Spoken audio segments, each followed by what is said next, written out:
날 것 그대로의 라이브 토크쇼 이슈바 코너입니다. 혹시 평소에 달러를 좀 쓰십니까? 달러 쓰러 가고 싶습니다. 너무 그렇죠. 비쌉니다, 요즘. 너무 비싸죠? 네네. 사실 저도 뭐 달러 쓸 일이 뭐가 있겠습니까, 한국에서. 그런데 이렇게 달러와 별 상관없는 사람들도 요즘 입만 열면 환율 올라가는 거를 걱정을 하고 있어요. 맞아요. 예, 그래서 이렇게까지 관심이 많나 싶은데 네. 요거를 원화 가치가 떨어진다라고 말을 바꾸고 보면 왠지 또 더 내일인 것 같기도 합니다. 이러다 보니까 왜 이렇게 원화 가치가 떨어지냐의 원인을 두고 뭐 이런저런 말이 나와요. 해외 투자를 젊은이들이 너무 많이 해서다. 이런 네. 말도 나오고 아니다. 돈을 너무 많이 풀었기 때문이다. 이런 말도 나오거든요. 자, 일단 정부는 해외로 나가는 달러, 즉 투자금을 줄이는데 무게를 좀 실으려고 하는 것 같습니다. 네, 그렇다 보니까 뭐 지금 해외 투자를 가장 많이 하는 국민연금을 네. 뭔가 환율 잡는 데 동원하겠다는 얘기까지도 나오고 있는데 그렇죠. 이게 그러면 국민연금은 괜찮은 건지 여러 가지 또 궁금증이 생깁니다. 이분께 여쭤보겠습니다. 홍익대 경제학과 홍기훈 교수 모셨습니다. 어서 오십시오. 안녕하세요. 안녕하십니까. 홍 교수님. 네. 답이 없는 문제가 같기는 한데 답을 좀 구해보겠습니다. 너무 알고 싶습니다. 네. 저도 알고 싶습니다, 사실. 네. 일단 아까 말씀드렸듯이 뭐 사실 뭐 기러기를 하시는 분이라거나 뭐 수출 수입업을 하는 분이 아니면 달러에 대한 얘기를 할 일이 많지는 않은데 이게 지금 이 정도까지 오르면 우리에게도 영향을 미친다는 지금 공포심이 많거든요. 제일 먼저 뭐 뭘 우리가 체감을 할 수 있습니까? 이렇게 환율이 올라서. 일단 해외를 나가거나 네. 뭐 그런 사람들이나 아니면 가족이 해외에 있다거나 뭐 아니면 내가 해외 자산을 갖고 있다거나 네. 아니면 해외 채권을 뭐 해외에서 돈을 빌렸다고 이런 경우가 아니면 달러에 대해서 저희가 잘 생각은 안 해요, 기본적으로. 그렇죠. 네. 근데 제가 이제 오늘 여기 오기 전에 네. 밑에서 만나서 케이크 사주신다 그랬었잖아요. 네, 그랬었죠. 못 먹었어요. 그게 제가 오기 전에 애플파이를 먹고 왔습니다. 아, 근데 그 애플파이가 튀긴 애플파이거든요. 제가 네. 되게 좋아하는 패스트푸드점의 1,500원짜리 애플파이인데 네. 인사. 근데 그게 밀가루로 만들어져서 튀겨서 만든 거란 말이에요. 그렇죠. 그러면 그 밀가루도 수입을 많이 하고요. 튀기는 올리브유도 수입을 많이 해요. 네. 사과는 수입을 잘 안 하더라고요. 제가 그렇죠. 궁금해서 찾아봤어요. 네. 근데 그거를 운송하는 그 트럭도 기름을 씁니다. 그렇죠. 그러면 원화 가치가 떨어지고 달러 가치가 올라가잖아요. 네. 그러면 이 원자재 가격이 다 원화 기준으로 올라가는 거예요. 그렇네요. 수입을 하고 있으니까. 네, 네. 그래서 제가 1,500원짜리를 먹다가 오늘 무슨 얘기를 시작으로 해야 될까 고민하다가 이걸 들고 나오면서 이게 갑자기 2,000원이 될 것 같은 거예요. 그래서 하나를 더 먹었습니다. 미리 그래서 드셨군요. 케이크 못 먹은 문제가 있었습니다. 그러셨군요. 그런 얘기를 나눴었거든요, 우스개로. 지금 당장 주유소 가서 기름 넣어라. 네. 오늘이 제일 싼 날이다. 네. 약간 같은 논리로 두 개를 드셨다는 거네요. 결국에는 이게 원화 가치가 떨어지면서 인플레이션이 유발될 수 있기 때문에 네. 그리고 달러 기준으로 들어오는 이 물건들의 가격이 달러 기준으로 싸지진 않거든요. 그렇죠. 그러다가 보니까 우리는 더 많은 돈을 지불을 해야 돼서 우리가 체감하는 인플레이션이 발생할 수 있습니다. 자, 큰일이네. 환율이 오름으로써 또 이득을 보는 분도 계시지 않겠습니까? 누가 가장 이득이고 누가 가장 뼈 아플까요? 수출하시는 분들은 일단 이익이죠. 왜냐하면 내가 파는 원화 가격은 그대로인데 네. 달러 기준으로 가격이 떨어지는 거예요. 그러면은 더 많이 팔리겠죠. 그러면은 원화 가격은 그대로고 매출이 팔리는 물건이 늘어나니까 매출이 늡니다. 네. 똑같이 뒤집어서 수입업자들은 불리하죠. 그렇죠. 그리고 여행을 나가려는 분들은 불리하고요. 해외에 자산이 있는 분들은 유리해요. 네. 뭐 이렇게 생각을 하시면은 네, 이 항상 한쪽은 유리하고 한쪽은 불리하고가 생길 수밖에 없습니다. 그렇죠. 자, 이렇게 뭐 유불리가 있다곤 하지만 어쨌든 말씀하셨듯이 국민 전체 물가에 영향을 줄 수 있는 상황이다 보니까 정부도 비상에 걸렸습니다. 그래서 대책을 마련하는데 이 환율을 폭등시킨 주범 중에 하나로 지금 국민연금이 저격을 당했거든요. 네. 이 구윤철 경제부총리가 어제 기자간담회를 열고 이렇게 말을 했는데 한번 직접 듣고 오시죠. 전 세계에서 세 번째로 큰 연기금인 국민연금의 기금 규모는 이미 GDP의 50%를 상회하고 있고 보유한 해외 자산도 외환 보유액보다 많은 상황입니다. 외환시장 규모에 비해 큰 연금의 해외 투자가 단기에 집중되면서 물가 상승, 구매력 약화에 따른 실질 소득 저하로 이어질 경우 지금 당장의 국민 경제 민생에 미칠 부정적인 영향도 고려해야 합니다. 홍 교수님, 저는 사실 약간 이제 어제 좀 제가 알고 있던 개념이 혼선이었어요. 우리가 지금까지는 국민연금 고갈될까 봐 걱정하면서 해외 투자 잘해서 수익률 좋으면 그게 왔다다 이러지 않았습니까? 근데 지금 우리 경제부총리 말은 그게 그렇게 커지면 오히려 물가도 상승시키고 우리 구매력도 낮추고 부작용이 있다라는 거잖아요. 이게 왜 그렇게 이런 말이 나오는 겁니까? 연금 내시죠? 연금 내고 있죠. 네, 마음이 아프잖아요, 항상. 마음이 아프죠. 제 월급 걱정도 통장을 되고. 보면 이 연금을. 근데 이제 노후를 위해서 어쩔 수는 없는데 네. 이 연금을 더 걷기로 했단 말이에요. 네, 그럼 네. 지금 그렇지 않아도 국민연금이 돈이 많아요. 네. 국내 증시를 왔다 갔다 그럴 정도로 돈이 많은데 거기다 돈을 더 줄 거라는 거예요. 네네. 그러면은 이 국민연금은 해외 투자를 합니다. 네. 자연스럽게 해외 투자도 늘어나요. 그러면은 돈이 빠르게 들어오는 만큼 해외 투자도 빠르게 늘어날 텐데 네. 그때마다 원화를 달러로 바꿔서 투자를 해야 됩니다. 그렇죠. 그러면은 환율이 달러의 수요가 늘고 원화의 수요가 줄기 때문에 공급이 늘기 때문에 환율이 다시 오르겠죠. 네네. 문제는 국민연금의 이 가지고 있는 포트폴리오의 가치는 원화로 측정이 된다는 거거든요. 그러다 보면 이 국민연금이 외국에서 물건을 살 수 있는 구매력이 떨어지는 거예요.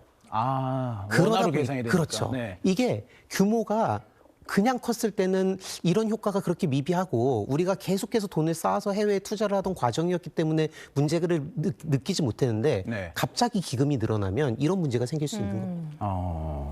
그러니까 뭐 연금을 언제든 잘 주기 위해서는 수익률을 1%라도 늘리기 위해서 투자를 해야 되긴 하는데 지금 말씀 주신 거는 투자를 많이 할수록 우리가 좋지만 않다라는 또 영상도 보고 온 거잖아요. 근데 전 좀 의문이 드는 게 아무리 그래도 한 나라의 환율을 좌지우지 쥐락펴락할 만큼 그렇게 큰 금액을 우리가 투자를 하는 건가 해외에 아니면 우리 외환 시장이 너무 작은 건가 이런 좀 궁금한 또 들더라고요. 우리 외환 시장이 작지는 않고요. 국민연금이 큽니다.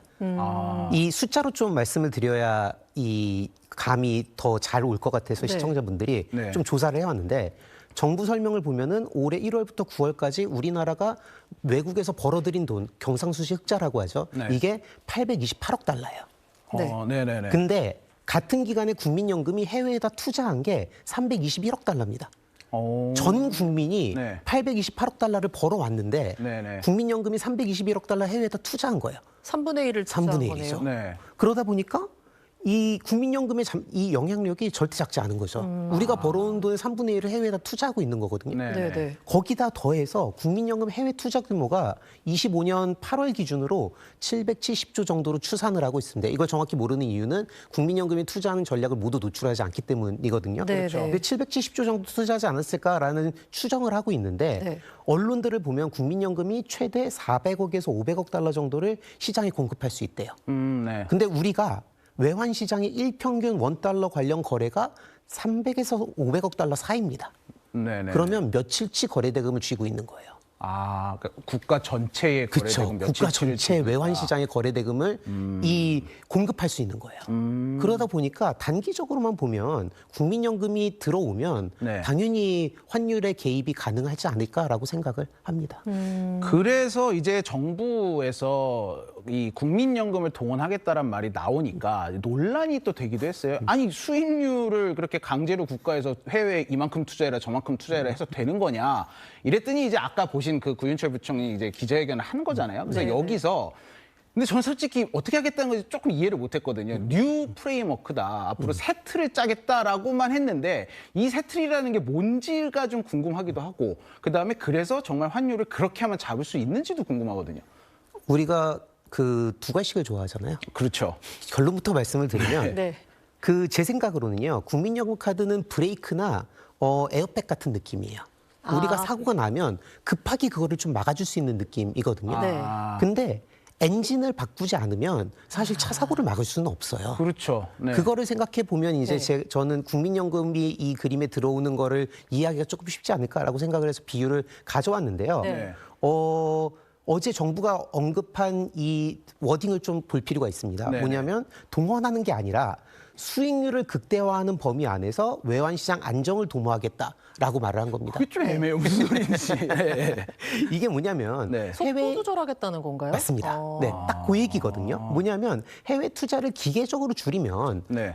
어떻게 보면 필연적으로 장기 수익이 떨어질 가능성이 존재를 해요, 분명히. 그렇죠. 왜냐하면 이건 기계적인 프로세스가 돼버리면 네. 사실 대처가 안 되는 경우도 있고 맞아요. 잠시적 수익률을 깎아먹고 이런 문제가 생길 수 있다 보니까 네. 국민연금이 단기적으로는 분명히 환시장에 제동을 걸 수 있다는 걸 알고 있고 네. 거기다가 국민연금 입장에서도 환시장에 너무 변동성이 큰 게 좋지는 않아요. 그렇겠죠. 네. 왜냐하면 자신들은 원화로 포트폴리오를 대부분 암만 해외 투자를 많이 해도 네. 원화로 포트폴리오를 대부분 갖고 있단 말이에요. 그렇죠. 이 원화 가치가 계속해서 빠지는 게 국민들의 노후 자금을 위해서도 사실 좋은 거는 아니에요. 맞아요. 네, 네. 그러다가 보니까 단기적인 충격으로 인해서 또는 단기적인 이 시장 상황으로 인해서 이 지나치게 높은 환율의 새로운 그 뉴노멀이 지속이 되는 것을 막기 위해서라도 네. 국민연금들이 자신의 미래의 가치를 보호하기 위해서라도 이 환의 안정이 필요하지 않을까라는 생각을 해봅니다. 일시적인 에어백은 돼줄 수 있다. 근데 이렇게 계속 갈 수는 없다. 그런 그렇죠. 말씀이신 거죠. 도구로 쓰는 건 아니다. 그럼요. 네.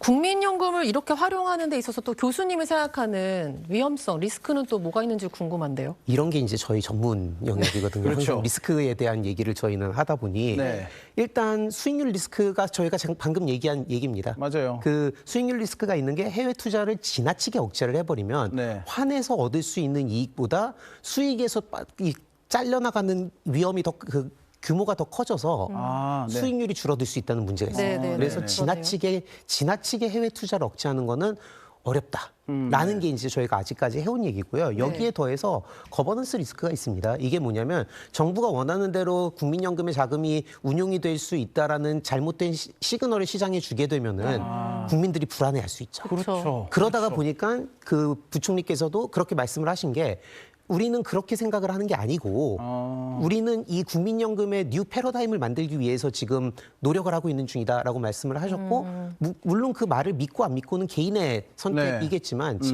제 개인적인 생각으로는 방향성은 분명히 수긍이 가는 면이 있습니다. 어쨌든. 그래서 이런 거버넌스 리스크를 잡아줘야 되는 게 있거든요. 네, 네. 그래서 그게 있고 또 한 가지가 이제 시장 리스크가 있죠. 네네. 뭐냐면 한 번은 시장이 미처 예상을 못했어요. 근데 다음번에도 또 국민연금이 환 시장이 변동성이 높을 때 투입이 되고 또 개입을 하고 이렇게 되면은 그 다음부터는 예상을 합니다. 시장이 학습을 하는 거죠. 그렇죠. 그러면은 국민연금이 개입하겠구나. 라고 하면 거기에 반대로 베팅을 하겠죠. 또. 그렇죠. 나쁜 선례가 되는 거죠. 맞습니다. 그게 이제 시장 리스크라서 요러한 세 가지 정도 리스크를 제가 생각했을 때는 그 당국도 분명히 인지를 하고 계실 거고요. 네네. 거기에 대한 대책도 마련하지 않았을까라는 기대를 하고 있습니다. 반드시 잡아야 되는 리스크네요. 자, 근데 이제 이렇게 국민연금을 어쨌든 활용을 하는 건 결국은 해외 투자가 많아서에 초점이 맞춰져 있기 때문 아닙니까? 근데 그럼에도 지금 현재 원화 가치 하락폭이 아시아에서 최대라는 기사는 계속 나오고 있습니다. 네. 이러다 보니까 일각에서는 이게 단순히 해외 투자를 많이 해서가 아니라 우리나라가 뭐 미국, 일본이나 유럽의 주요 국가보다 이 시중에 돈을 푸는 양이 훨씬 더 많다. 이게 이제 그래프로도 뭐 나온 게 있더라고요. 이렇게 돈을 너무 많이 풀다 보니까 원화 가치가 떨어지는 거다라는 전혀 다른 진단을 내놓고 있는 분들도 있습니다. 네. 근데 실제로 오늘 이창용 한국은행 총재는 이런 와중에도 금리 인하에 대한 어떤 언급을 했거든요. 한번 먼저 듣고 와보시죠. 현 시점은 금리 인상을 논의할 단계는 아닌 것 같습니다. 저희가 이번에 논의를 할 때 현 시점과 3개월 뒤 전망을 얘기할 때 금통위원 중에서 어느 분도 금리 인상 가능성에 대해서 논의를 하자고 하시는 분은 없었습니다. 저는 지금 1,500원 가는 거가 뭐 한미 금리차 때문도 아니고 외국인에 의한 것도 아니고 외국인 채권 다 들어오는데 단지 그냥 해외 주식이 젊은 분들이 하도 해외 투자를 많이 해서 왜 이렇게 해외 투자를 많이 하냐고 물어봤더니 정말 깜짝 놀라서 답이 쿨하잖아요. 이렇게 딱 나오더라고요. 사실 오늘 이창용 총재의 이 발언이 커뮤니티에서는 좀 와글와글 시끄럽습니다. 뭐 쿨해서 젊은이들이 투자를 많이 한다. 그러니까 결국 하는 총재도 해외 투자 때문이다를 좀 더 힘을 준 건데 지금 시중에 돈이 너무 많이 풀렸다는 사람들은 금리를 인상해야 된다고 주장을 하고 있잖아요. 근데 이제 그 생각을 안 하고 있다라고 했으니 이렇게 혹시라도 금리가 조금이라도 더 낮아지게 된다면 원화 가치는 더 떨어지는 게 아니냐 이런 우려가 나오거든요. 일단 이 문제는 두 가지 측면에서 접근을 해야 된다고 생각을 합니다. 하나는 이론적인 부분이 있고요. 또 한 가지는 그거에 더해서 포괄적인 부분이 있는데요. 네. 일단 이론적으로 봤을 때 금리가 낮아지면 돈이 많이 풀립니다. 그러면 인플레이션이 유발이 되고 환율이 오르겠죠. 네. 왜냐하면 사람들이 우리나라 채권에다 투자하거나 우리나라에 돈을 묶어두기보단 미국으로 가져가겠죠. 네. 지금 그 얘기를 하는 거거든요, 대부분. 이제. 그러면 환이 올라갈 수 있습니다. 네. 원칙적으로 맞아요. 그 얘기가 틀린 네, 얘기는 네. 아닙니다. 네. 다만 그래서 그거를 해소하기 위해서 금리를 급하게 올리게 되면 어떤 일이 벌어질 것이냐라고 하면은 자금이 그러면은 한국으로 돌아와서 금리가 떨어질 것이다라는 게 이제 네. 일반적으로 믿는 얘기잖아요. 그렇죠. 지금 하는 얘기잖아요. 네. 근데 이 금리를 올린다는 행위 자체가 우리 경제에 영향을 미치거든요. 네, 그리고 네. 환율은 금리에만 영향을 받는 게 아니라 우리 경제 성장률이나 펀더멘탈에서도 영향을 받습니다. 그러다 보니까 금리를 급하게 올려서 네. 환율을 잡으려고 금리를 급하게 올리게 되면 경제 상황이 악화가 될 수가 있어요. 그리고 이미 가계부채가 심각하게 많은 상황에서 금리를 올리면 부채 부담이 더 늘어나겠죠. 그렇죠. 그럼 펀더멘탈이 약해질 수 있으면 그걸로 인해서 다시 환율이 타격을 입을 수 있습니다. 그러다 보니까 이게 처음에 저희가 답이 있으세요라고 해서 답이 없습니다라고 말씀을 드렸던 게 네. 정도의 문제이고 어디까지냐의 문제이지 올려라 내려라의 문제라고 보기는 좀 어려울 것 같습니다. 아니 그럼 미국 연준 발표에도 우리가 끄떡 없을지 그것도 좀 궁금한데 다음 달에 미 연준이 금리 인하할 거다 이런 얘기도 있잖아요. 그러면 어떻게 되는 거야? 환율도 여기에 좀 영향을 받아서 탄력을 받을까요? 아닌데 뭐 어떻게 될까요? 제가 어렸을 때 트레이딩 플로어에 잠깐 있었던 적이 있었거든요. 네네. 투자은행에. 네. 그때 제 옆쪽에 환 트레이더들이 있었어요. 네. 네네. 그들이 하는 말이 뭐였냐면 환은 신의 영역이다. 저도 모르겠습니다. 인간의 영역이 아니다. 인간의 영역이 아니다. 라고 얘기를 하더라고요. 이거는 네네. 그래서 저희보단 잘 아시잖아요. 이론을 많이 알고 있는 겁니다. 그래서 이런 거를 예측을 하기가 솔직히 굉장히 조심스러울 수밖에 없는 게요. 네.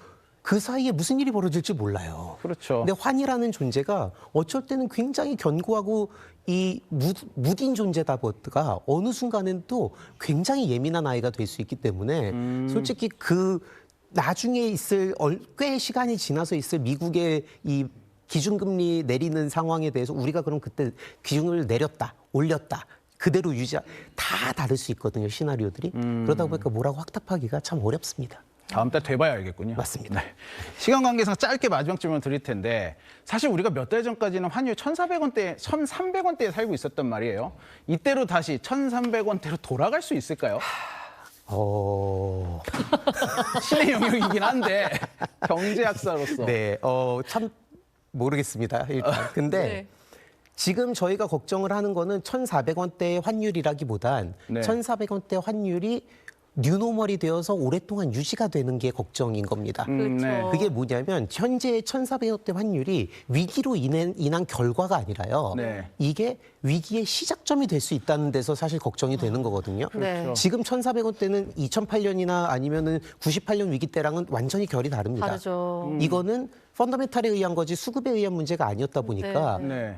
저희가 걱정하는 거는 지금 현재 상태라기보다는 이 이후의 환이 어떻게 움직일지에 대해서 더 촉각을 곤두세우고 있는 것 같습니다. 그러면 일반 소비자가 지금 어떤 선택을 해야 하는 것도 답변을 주실 수는 없는 건가요? 뭐 패닉을 하지 마시고 네.